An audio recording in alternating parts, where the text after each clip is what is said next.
Welcome to The Valuation Metric, a podcast about the risks, rewards, roadblocks, and revelations reshaping the way that we measure worth. I'm your host, Sara, CEO of Green Builder Media, North America's leading media company focused on green building and sustainable living.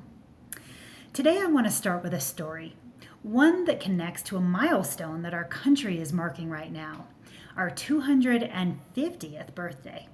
So let's go back in time for a moment and consider how people lived 250 years ago. Working class families generally rose before dawn and worked until dark. They hauled their own water, they cut their own wood, they preserved what they grew because a bad winter was not just an inconvenience, it was a real threat. A toothache could be fatal. A third of their children might not reach adulthood. Their entire existence was organized around a single, relentless question: would there be enough to get through the day? By almost every measure we know how to count, we are extraordinarily better off today. We live decades longer, we fly through the skies, we hold the sum of human knowledge behind a pane of glass in our pockets. We walk into hospitals that would look like miracles to that family, and into grocery stores with more SKUs than our brains can actually process. By the metrics of the spreadsheet, the line goes up and to the right, and it has never stopped climbing. And yet, we are drinking water laced with PFAS or forever chemicals that we can't fully filter out. We're breathing air that, on a bad day, shortens our lives. The fish we feed our children carries microplastics that we did not consent to eat, and we can't see. Rates of anxiety, chronic disease, and loneliness are climbing in the wealthiest society in human history. So, I want to ask the question underneath all others, the one that line on the chart can't answer. Are we really better off? I ask that not to be morose, but because I think we've been telling ourselves a story, a very persuasive story that's now quickly unraveling. The story goes like this. The version of capitalism we've built here in the US has been the most prosperous, productive, and innovative engine in human history. And in many ways, that's true. Hundreds of millions of people have moved out of poverty. Technology has made the impossible routine. But the story goes on to say that if we just keep pulling the levers, lower costs, faster cycles, leaner inventories, sharper optimization, the prosperity will keep compounding. And that's where the flip side of the story is being exposed. And that's what I want to talk about today. For decades, we've been running an off-balance sheet liability of staggering proportions, which has been disguised as productivity, efficiency, and growth. The disguise has been so convincing that even people running the system haven't always recognized what has been happening. We've not only been producing wealth, we've also been producing IOUs, quiet ones, distant ones, written in places we don't usually look, in the atmosphere, in the aquifers, in the public health data, in the brittleness of our supply chains, in the actuarial tables that insurers are now quietly refusing to sign. And those IOUs are starting to come due. The bill is here, and so is the reckoning. Reckoning is a hard word. It's the language of accounts being settled, of what I like to call honest accounting, a transparent process of adding up what we owe and what we have. It's not usually how business talks. In business, we prefer softer language, transition, transformation, disruption, which, let's be honest, are the words that we use for change we want to brand as exciting. But the reckoning says that the bill is here. And the question that I want us to sit with today is not whether or not the bill is real. It's what we do with that bill now that it has arrived. And that's what a systems reckoning is about. Not Earth Day sentimentality, not corporate sustainability theater. the much harder, much more interesting question of how we reorganize an economy that was designed to defer its consequences indefinitely and is suddenly being asked to settle. So today, I want to ponder the affordability reckoning by acknowledging that affordability is not the disease. Affordability is the fever. The disease is something stranger and much deeper. A systemic confusion about what the word value actually means, who pays for it, and over what time horizon. And until we treat the disease, the fever will keep climbing. So let me start with a frame that I think is more useful than the way that we usually talk about sustainability. The modern economy is, at its core, a cost relocation machine. Most of what we celebrate as lower cost is not actually lower cost at all.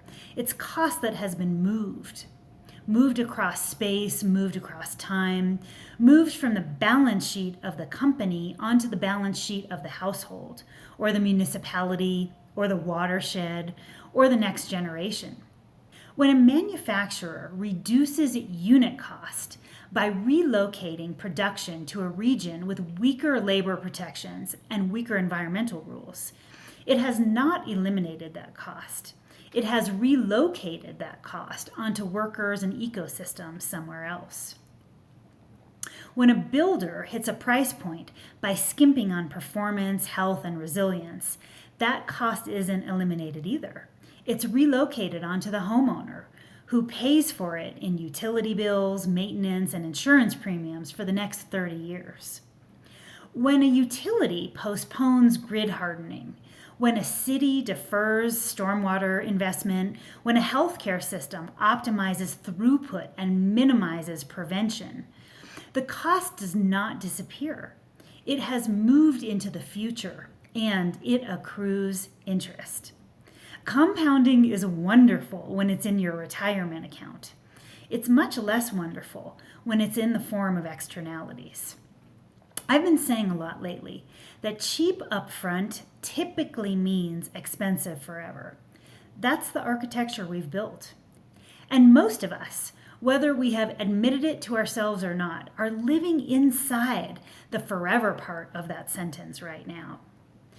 What I am describing is not a moral failure. It's a design feature. The accounting standards, the quarterly cadence, the property law, the appraisal methodologies, the tax code, they were not built to capture costs that travel through time and space.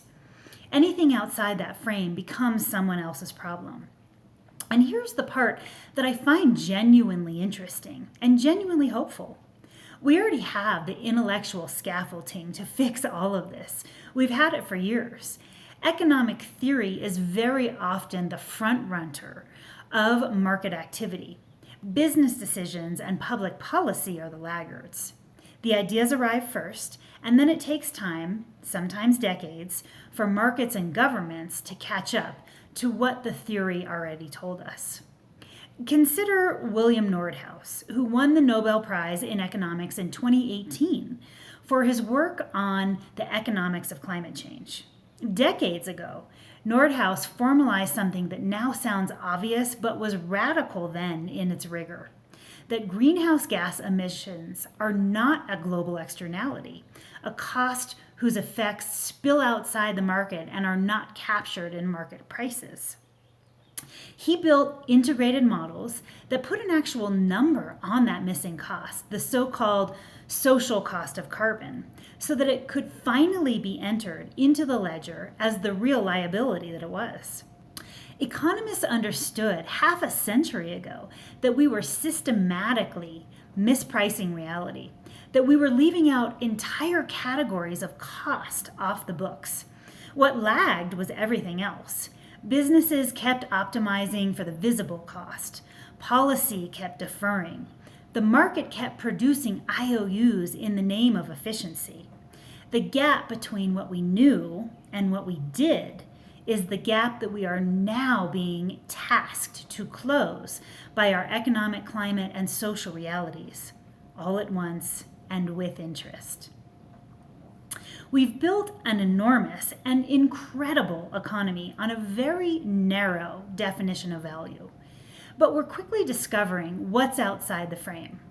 The climate, for one, public health, for another, social cohesion, particularly visible and acute in a world of divisive politics, workforce capacity, ecosystem services, water tables, soil, trust. The conditions, in other words, that any economy needs in order to function at all.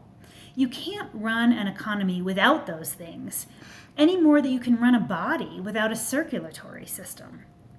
So, this period of reckoning that we're entering into is not primarily about ethics or politics.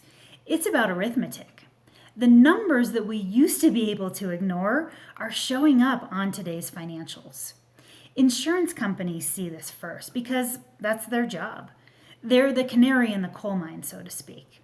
When insurers stop writing policies, they are not making a political statement. They're telling us that their models can no longer price the risk that has been created, that the system has exceeded the boundary of what their math can hold. Nearly 30 U.S. states have seen at least one major insurer pull back in the last 3 years. Entire counties have effectively become uninsurable except through state-backed last resort pools. That's not a climate statement. That's a valuation statement. It's the market saying, we used to be able to price this. We can't anymore. Please solve it. The grid is another example. Our grid, built mostly between 1950 and 1980, was designed for a different climate, a different demand curve, a different topology of risk. It was optimized for centralized generation, predictable load, and weather that stayed within historical envelopes. Today, energy demand is exploding. AI data centers alone are projected to consume roughly twice the electricity of the entire residential housing sector by 2030. Electrification is accelerating. Climate volatility is making both supply and demand erratic. And we're trying to deliver 21st century reliability on 20th century infrastructure. The result is showing up in bills. Wholesale electricity prices in some U.S. markets have doubled in the last 3 years. Residential rates are climbing at multiples of inflation. Utilities are warning of brownouts in regions that have never seen them before. And the capital required today to modernize our energy infrastructure is now in the trillions. Climate scientists are telling us the same thing in different language. They're not saying the world will necessarily implode if we cross a 2 degrees Celsius warming threshold. They're telling us their models stop working past that threshold and that we'll be flying blind into a far more unpredictable future. Now, here's the rub. As Einstein said, you can't solve a problem with the same mentality that created it. And the market cannot solve on its own a problem that the market itself created by mispricing reality. Right now, the market, the voice of the buyer, is pleading with us to put back what was missing: the conditions of livability, the fundamentals of resilience, the things we've externalized now for over a century and called it efficiency. So let's start talking about the fact that the invoices are arriving, starting with our homes. Nowhere is this great mispricing more concrete or frankly more personal than in our most sacred spaces, our homes. For decades, the housing industry has anchored itself to a single metric above all others: price per square foot. It's tidy, it's quantifiable, it fits neatly into spreadsheets and pro formas. And it tells us almost nothing about what actually matters to the people who live inside those homes. Price per square foot ignores carrying costs. It ignores durability and resilience. It ignores comfort, health, carbon, insurance volatility, utility load, and climate exposure. It ignores full cost of homeownership. It reduces something deeply human into something dangerously incomplete. And that metric wasn't even designed for the homeowner. Price per square foot is an artifact of financialization, a metric built in response to shareholder demand, a crude measure that strips housing of its social, environmental, and economic substance. With that in mind, here are a few housing sector observations that I want to share in the face of the current affordability crisis. First, value is not always priced into homes, but it needs to be. Our housing stock is wildly heterogeneous, ranging from barely code-compliant boxes to net zero resilient high-performance homes. Treating them as equivalent because they happen to share square footage makes no economic sense. For example, a home with a HERS score of 58, today's national average, spends roughly $1,630 a year on energy, nearly $800 less than an older code-built homes. That difference is real money every month for the entire life of the mortgage. Yet that cost savings is invisible in the listing today. Number 2, buyers across every generation are already looking past first cost to the full cost and value of homeownership. This is not an aspirational statement, it's a data-informed one. Green Builder Media's Cognition Smart data shows that only 14% of homebuyers say that they prioritize lowest upfront cost, whereas over half relay that minimizing long-term cost is their top priority. 63% want a total cost breakdown on listings. The demand for honest accounting is coming directly from the homebuyer. Across all generations, there's a shared desire for clarity about what it actually costs to own a home. And third, this next observation is one that should reorganize how every builder, developer, lender, and appraiser thinks about the next decade. The transition is already underway, and it's going to rock the fundamentals of housing. We've given a name to the metric that captures what price per square foot leaves out, and that is value per square foot. It accounts for energy performance, resilience, health, durability, water, carbon, and the long-term equity that a home actually builds. And buyers are reaching for this metric even before we've finished defining it. 83% of our consumer audience tells us that they would use a value per square foot rating to compare homes. 53% say that they always factor long-term costs into home-related decisions. And even though value per square foot is a brand new concept, barely even marketed or launched into the wider market, 27% of our consumer audience already names it the most useful metric for comparing homes, running just behind total monthly cost and full cost of homeownership, and far ahead of price per square foot. Sit with that for a moment. A metric most of the industry has never even heard of is already outperforming the metric that the entire industry was built on. That is what a revaluation looks like in its early innings. Solving the affordability crisis can't fall on builders alone. That's precisely the dynamic that has too often sacrificed performance, health, and resilience in the name of cost cutting.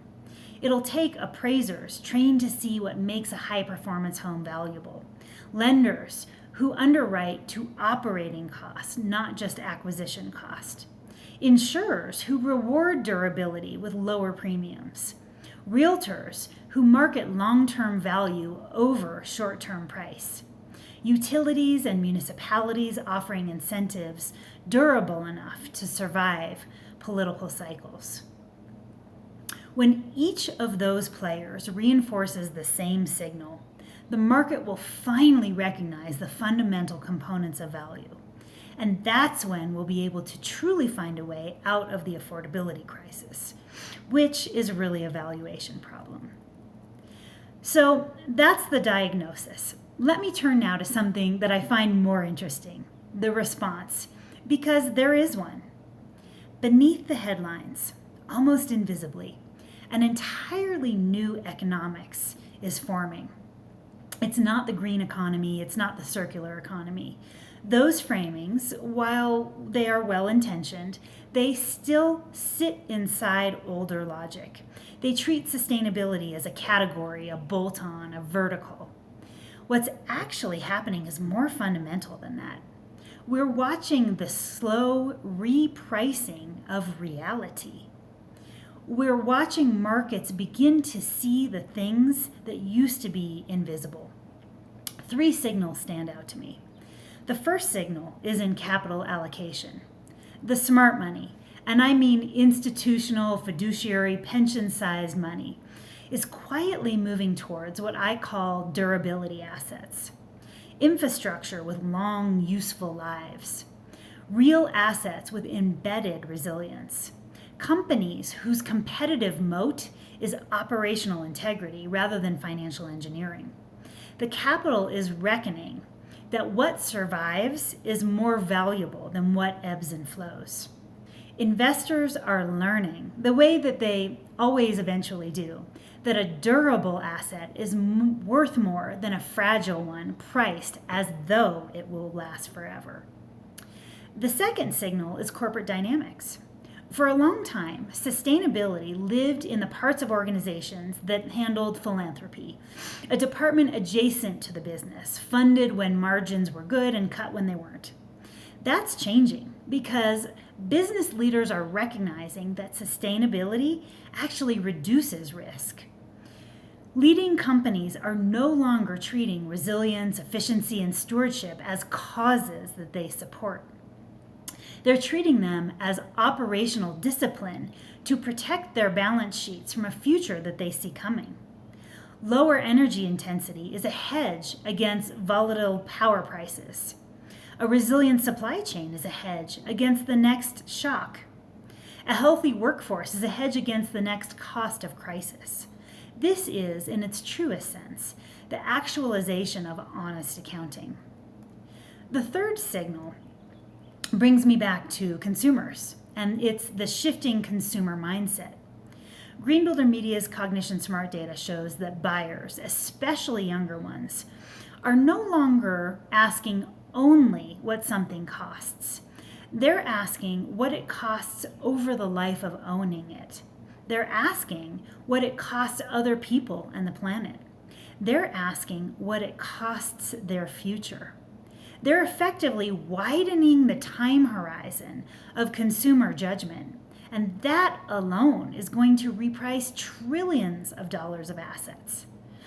The reckoning is underway. The assets that have been deferred, ignored, and externalized are being repriced upwards, sometimes gently, sometimes brutally. Resilience used to be a cost line item. It's becoming a premium. Health used to be a personal responsibility. It's becoming a competitive advantage. Trust used to be a soft asset. It's becoming the only moat that lasts. Stewardship used to be philanthropy. It's becoming operating discipline.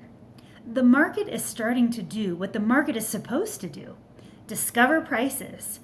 And the prices that it is discovering are different from the prices that our economy has been operating on. The question is whether you actively participate in it or whether you let it wash you away with the tide. The companies and communities that win the next 10 to 20 years are not necessarily the ones with the biggest margins today. Think Darwinian survival of the fittest. They're the ones whose products and services hold up best under honest accounting. They're the ones that will be willing to count what is real, even when it's inconvenient, especially when it's inconvenient. The companies that get there first will look for a moment like they're overpaying. Like they're paying more for materials, investing more in prevention, building more in terms of redundancy, training their workforces deeper, and maybe on a 1-year horizon, they look like they have higher costs than their competitors. But then 3 to 5 years in, things are going to flip. Their warranty claims are lower. Their employee retention is higher. Their insurance is cheaper. Their customer loyalty compounds. Their balance sheet does not carry the hidden landmines that their competitors are about to step on. And here's where I want to land. We're not waiting for some future moment of choice. We are inside that choice right now, this decade, this year, this moment. The decisions that we make today will determine which version of the future gets built. And of course, there are 2 versions of that future on offer. The first version is the one that we'll get if we keep deferring, if we keep optimizing for the visible cost and ignoring the invisible one. If we keep building homes and infrastructure and supply chains and businesses and healthcare systems and childcare systems and policies that work beautifully until they do not. That version is not stable. That's the version that produces the insurance pullouts and the grid failures and the supply chain shocks and the political instability that we're watching unfold in real time. It's not sustainable, not because of some abstract ethical principle, but because it is mathematically incapable of carrying its own weight any longer. The second version is the one that we actually have to build, and that is much, much harder. It requires us to count what we've been ignoring. And I want to be specific about that because I think we've all heard a lot of vague calls to action over the years, and frankly, I'm tired of vague. If you're a builder or a developer, the real work is to stop competing on a metric that is actually killing your margins and start competing on what your buyers actually want. Home buyers are not buying square feet. They haven't been buying square feet for years. Really, ever since millennials entered into the housing market at scale and aligned their spending with their values. Your buyers are looking for a lived experience with a longer lifespan, enhanced comfort, predictability, and peace of mind. Sell them that, and you're no longer in a race to the bottom. If you're an investor, a lender, an insurer, or an appraiser, the work is to update your models before reality updates them for you. Because reality is updating them, with or without your permission. Better to know where the risk is up front than to discover that post-transaction. If you're in policy, utility regulation, or municipal finance, the work is to align incentives so that the long term and the short term stop pointing in opposite directions. And if you're a leader of any kind, and everyone is a leader of something, the work is to widen the time horizon. Most of the failures of the last 50 years have not been failures of intelligence. They've been failures of horizon. We've optimized aggressively. We've just optimized for too short of a window. The fix is not to stop optimizing. The fix is to optimize for longer. So let me close with this. Viktor Frankl, the Austrian psychiatrist and Holocaust survivor who survived more than most of us will ever be asked to survive, wrote something that just stops me in my tracks. He said that when we are no longer able to change a situation, we are challenged to change ourselves. I would put the same challenge to our institutions, our metrics, our markets. When the situation can no longer be changed by tweaking at the margins, and the situation we are in right now cannot, then the work shifts inward. We change what we count. We change what we reward. We change what we value and what we are willing to see. Reckoning is recognition. It's the moment a system becomes honest with itself about what it actually owes, what it actually has, and what it actually is. Reckonings are uncomfortable, but reckonings are what allow systems to evolve into something better and more meaningful. The systems that we have inherited, The systems that we have inherited are not eternal. They were built by people. Let me start that. The systems we have inherited are not eternal. They were built by people. They can be rebuilt by people. The metrics that govern them are not the laws of physics. They are conventions, and conventions can be changed. We are sitting on a generational opportunity, and I want you to feel that for a minute. Not as marketing language, but as fact. The energy transition, the housing transition, the financial system's slow embrace of real risk, the rise of consumers who think in life cycles, the wave of capital looking for durable assets. These are not separate stories. They are the same story. They are a civilization waking up to a new reality. And the companies, the professionals, the communities, the individuals that lead this reckoning will define the next economic era. Not necessarily because they were the most virtuous, but because they were the most accurate. So, when you ponder the systems reckoning that we are in right now, I'd like for you to think about one particular question, which sits underneath every conversation that we should be having right now. What is it that we are still pretending not to know? Because once we can answer that honestly, the real work, can begin. Thank you for joining me on the valuation metric. Let's continue to revalue what matters so we can build a better world. Before you go, download and subscribe to the podcast wherever you get your podcasts. And for daily coverage on sustainability, housing, and the future of home building, visit greenbuildermedia.com. That's where we're tracking the trends and shaping what comes next.